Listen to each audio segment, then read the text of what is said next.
আমায় ফিরে খাও হে শকুন, এই কবি আমায় ফিরে খাও হে শকুন, এই কবিতার শহীদ শরীফ উসমান হাদি নিজেই আবৃত্তি করেছিল। সে বলেছিল যে আধিপত্যবাদের দোসররা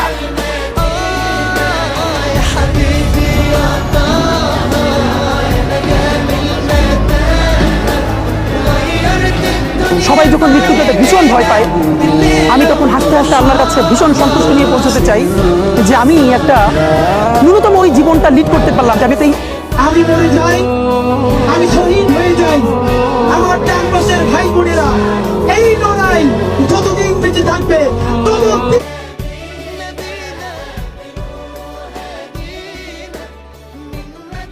Why are there millions of people marching on the streets of Dhaka, Bangladesh today as we speak? Bangladesh has been on fire for the last few days. Mass protests